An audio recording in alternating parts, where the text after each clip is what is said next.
વડોદરા શહેરમાં પોલીસને પડકાર ફેંકી રહ્યા છે અસામાજિક તત્વો। ગુજસી ચોકના આરોપીએ જેલમાંથી મુક્ત થઈ અને ફરી એકવાર વિડીયો બનાવ્યો છે।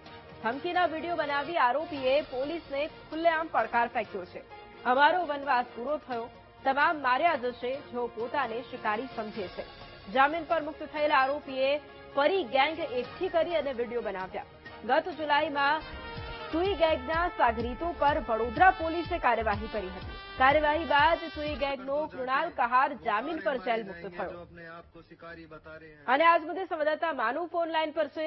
માનુ, વડોદરા શહેરમાં ફરી એક વખત અસામાજિક તત્વએ ખુલ્લેઆમ પોલીસને પડકાર ફેંક્યો છે। આરોપીએ જેલમાંથી મુક્ત થઈ અને વિડીયો બનાવ્યો છે। શું વધુ જાણકારી?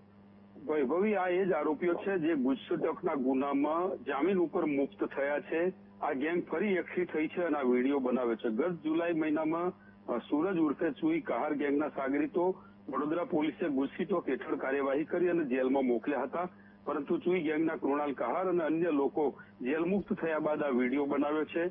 વિડીયોમાં જે રીતે પડકાર ફેંકી રહ્યા છે અને વિડીયોમાં જે ગીત મૂકવામાં આવ્યું છે એ જ પોલીસ માટે ચિંતાનો વિષય છે, કારણ કે કાયદાનો કે પોલીસનો ડર ન હોય એવી રીતે આ આરોપીઓ ફરીવાર આ વિડીયો બનાવી અને ખોફ જમાવવાનો પ્રયત્ન કર્યો છે। હવે જોવાનું એ રહ્યું કે પોલીસ આવા લોકો સામે શું કાર્યવાહી કરે છે। જી બિલકુલ, આભાર માનું તમામ જાણકારી માટે।